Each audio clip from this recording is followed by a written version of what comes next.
யாழ் ஆவா குழுவின் தலைவர் கனடாவில் கைது.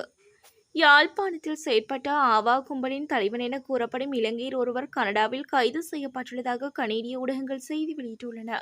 அஜந்தன் சுப்பிரமணியம் என அழைக்கப்படும் பிரசன்ன நல்லிங்கம் என்ற 32 வயதுடைய நபரை இவ்வாறு கைது செய்யப்பட்டுள்ளார். 2022ஆம் ஆண்டு பிரான்சில் இடம்பெற்ற கொலை சம்பவம் தொடர்பில் தேடப்பட்டு வரும் இவர் இலங்கையிலும் பல கொலைகளுடன் தொடர்புடையவர் என தெரிவிக்கப்படுகிறது. ரஷ்யாவுடன் போருக்கு தயாராகும் ஐரோப்பிய ஒன்றியம். ரஷ்யாவுடனான போர் பதற்றம் அதிகரித்து வரும் நிலையில் ஐரோப்பிய ஒன்றியம் எதிர்காலத்தின் பாதுகாப்பு செலவுகளை பெரிதும் அதிகரிக்க திட்டமிடுகிறது.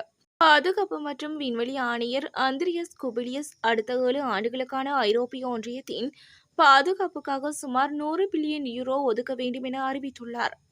இது தற்போதைக்கு ஒதுக்கப்படும் 10 பில்லியன் யூரோவுடன் ஒப்பிடும்போது 10 மடங்கு பெரிய உயர்வு என்பது குறிப்பிடத்தக்கது.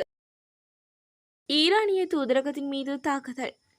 சிரியா தலைநகர் டமஸ்கஸில் உள்ள ஈரானிய தூதரகத்தின் கட்டிடத்திற்குள் ஆயுதப்படைகள் உள்நுழைந்துள்ளதாக ஈரானிய அரசு ஊடகம் தெரிவித்துள்ளது. ஈரானிய அரசாங்கத்தின் அதிகாரப்பூர்வ செய்தி நிறுவனம் பல ஊடகங்களின் அறிக்கைகளை மேற்கோள் காட்டி குறித்த விடயத்தை தெரிவித்துள்ளது. மேலும் தூதரகத்திற்குள் உள்ள அறைகள் அடித்து நொறுக்கப்பட்ட காட்சிகளும் ஈரானின் காசிம் சுலைமானி மற்றும் ஹிஸ்புல்லாவின் ஹசன் நஸ்ரல்லா போன்ற படுகொலை செய்யப்பட்ட தலைவர்களின் புகைப்படங்களும் கிழிக்கப்பட்டுள்ளன எனவும் தெரிவிக்கப்படுகிறது. 50 வருட ஆட்சி தப்பியோடிய சிரியா ஜனாதிபதி. சிரியாவில் ஜனாதிபதி பஷர் அல் ஆசாத்தின் ஆட்சி கவிழ்ந்து விட்டதாகவும் சிரியா தலைநகரில் போராளி குழுக்கள் நுழைந்ததால் ஆசாத் தப்பி ஓடியுள்ளதாகவும் தகவல் வெளியாகியுள்ளது. சிரியா நாட்டில் 2011ஆம் ஆண்டு முதல் உள்நாட்டுப் போர் நடந்து வருகிறது.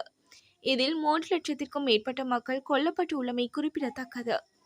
சில ஆண்டுகளாக பாரியளவில் வன்முறை எதுவும் ஏற்படாத நிலையில் கடந்த வாரம் மீண்டும் கிளர்ச்சி வெடித்தது. ஆசாத் தலைமையிலான அரசுக்கு எதிராக கிளர்ச்சியாளர்கள் போரில் ஈடுபட்டனர். இஸ்ரேல் மற்றும் ஹிஸ்புல்லா இடையே போர் நிறுத்த ஒப்பந்தம் ஏற்படுத்திய நிலையில் இந்த கிளர்ச்சி வெடித்துள்ளமை குறிப்பிடத்தக்கது.